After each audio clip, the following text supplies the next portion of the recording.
Listen, Piers, if you're not going to talk about Iran, I'm just going to log off. I couldn't. You made your point. Let's move on. I don't give a monkey's what you want to do. If you want to log off, log All off. right, later. All right, well, log off. Fine. Carry on, Jonathan. I'll try to be brief.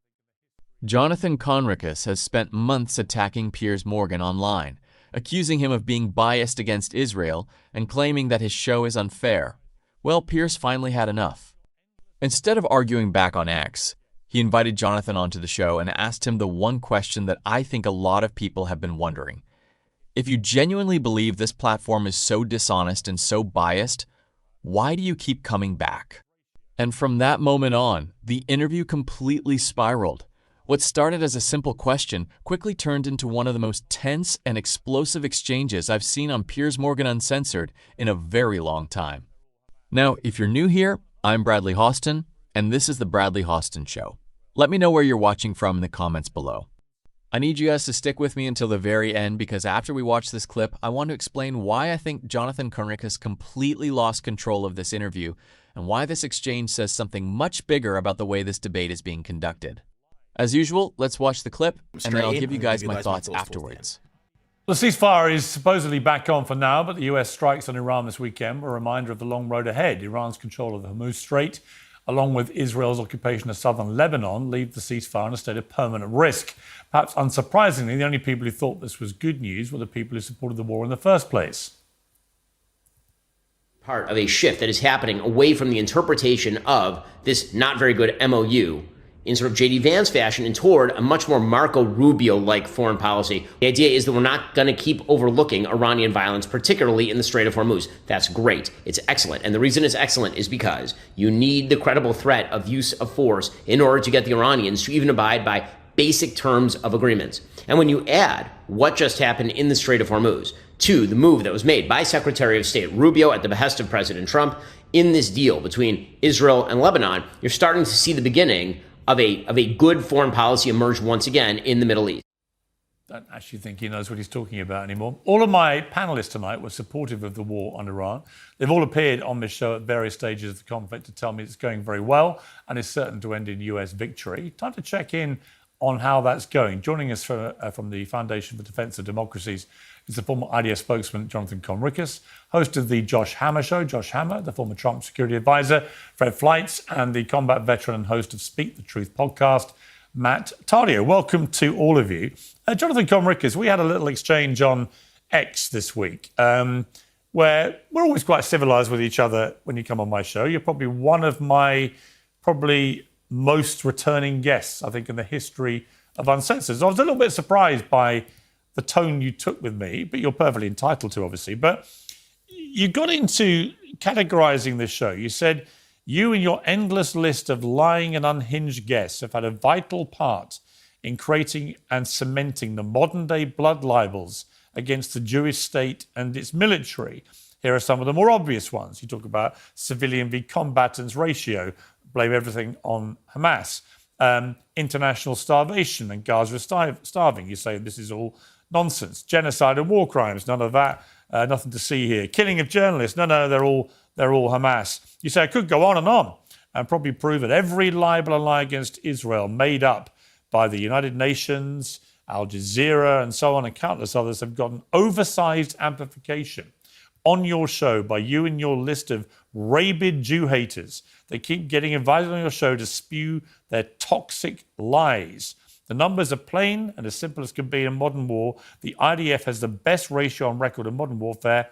Even when you rely on Hamas's inflated numbers, Piers Morgan should stop peddling lies, propaganda and libel against the only democracy in the Middle East that is keeping jihadists at bay.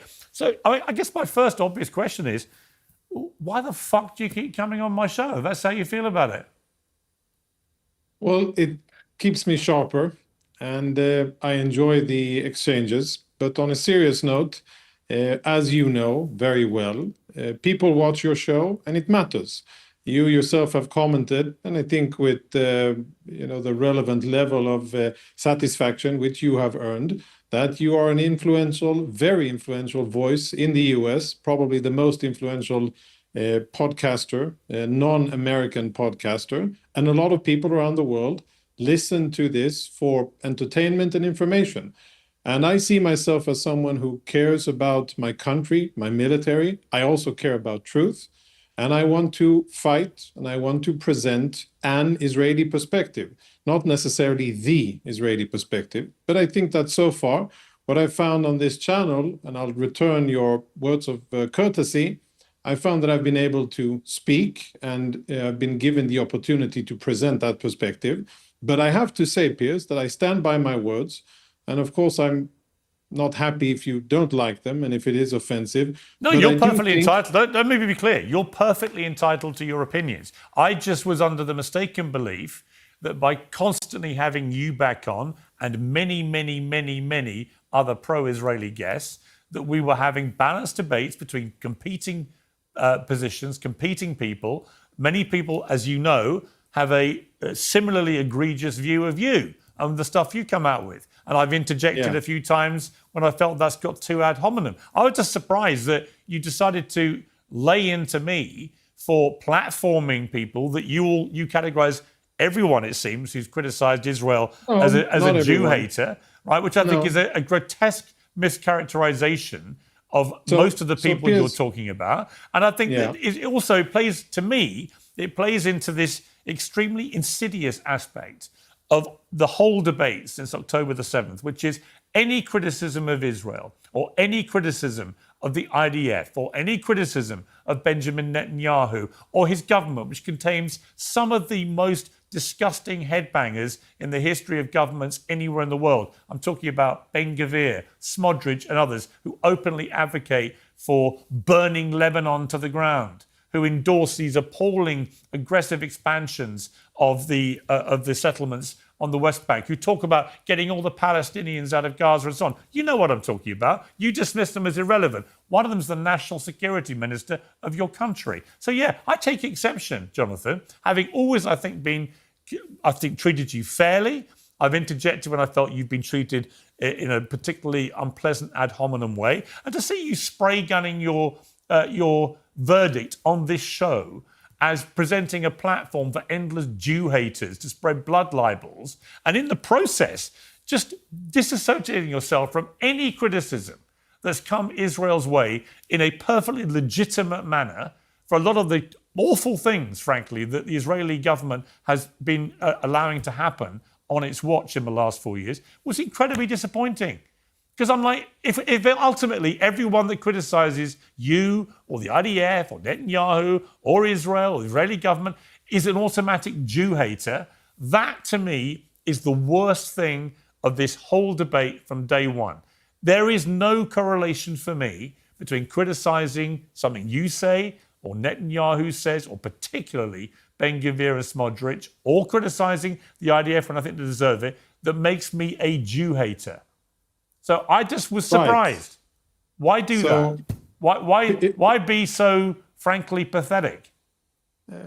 I don't think I am. And if you'll allow me, I want to reply to what you said. First things first.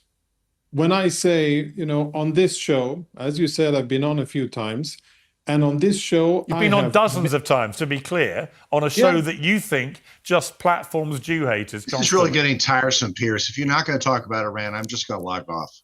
You made your point. Let's move on. I don't give a monkey's what you want to do. If you want to log off, log off. All right, all right, well, log off. Fine. Carry on, Jonathan. I'll try to be brief. And anybody else wants to log off? Here. I will come to other guests, but if anybody else wants to log off, I don't think it's surprising that I would want to have this out with Jonathan, given what he said on a public platform about me and the show. So I'm going to finish that conversation, then I'll come to the other guests. Yeah, so being respectful of others and the time, I'll try to be concise. One, on this show, you have had a long list of people who I deem are hypocrites.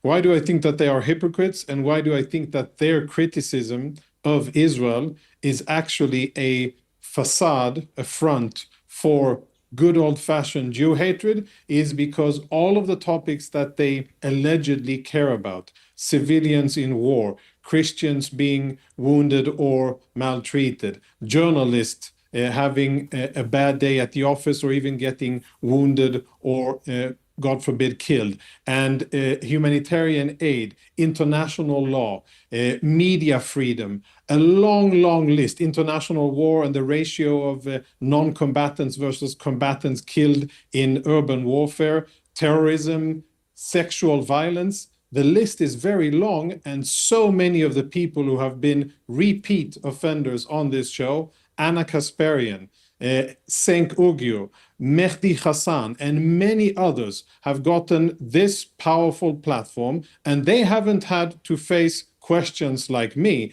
They've been given free rein to spew, frankly. Absolute nonsense. That I've always challenged them from day one. In fact, as you know, for the first year after October the 7th, I was getting widely criticised in a vicious way by the other side, right? By the pro-Palestinian side, who felt it was outrageous that I was defending Israel's right to defend itself, or moral duty to defend itself after October the 7th, which I still believe it had a fundamental right to do. Right, so yeah. I've been attacked by both sides. The surprise with you, Jonathan, is that you have come on this platform more than any of them. And I've always been fair-minded to you.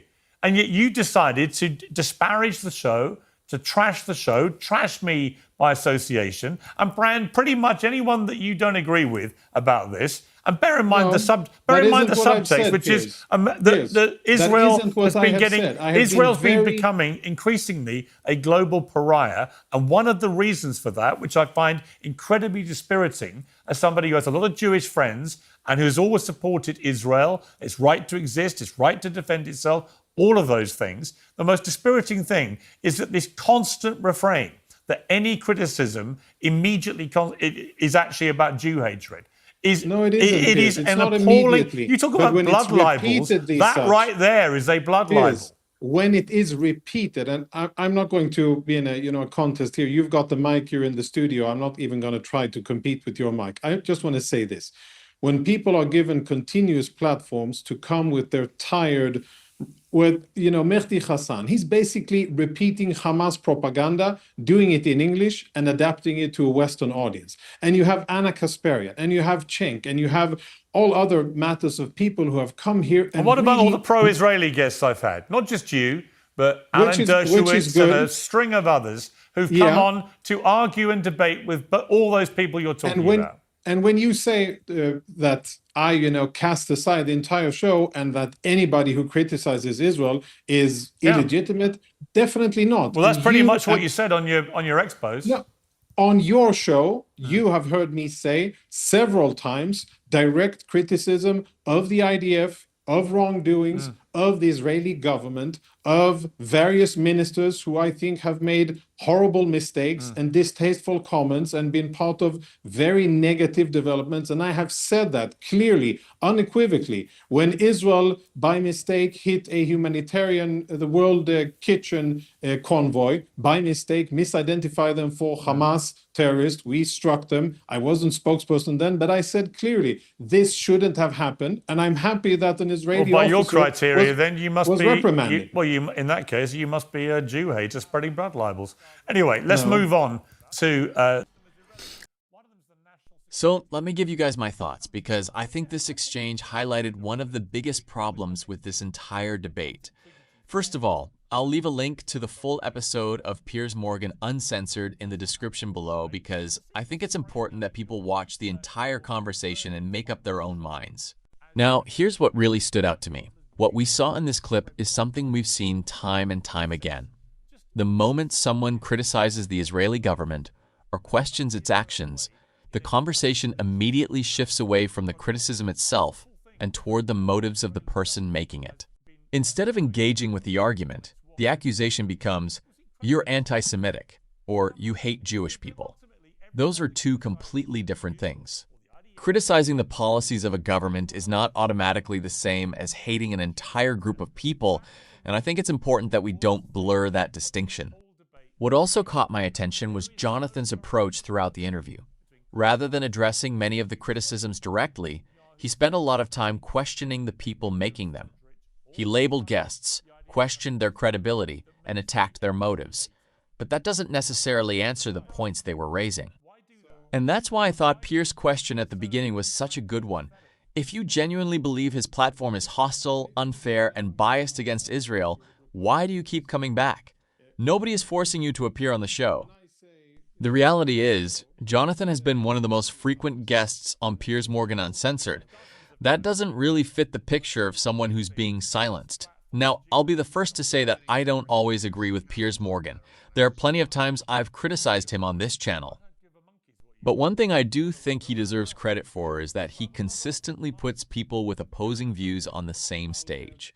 Whether you agree with his moderation style or not, both sides are usually given an opportunity to make their case. And that's exactly how difficult conversations should happen. Because if every criticism is immediately dismissed as hatred, then meaningful debate becomes impossible. People stop discussing facts and start questioning each other's intentions instead. In my opinion, that's exactly what happened here.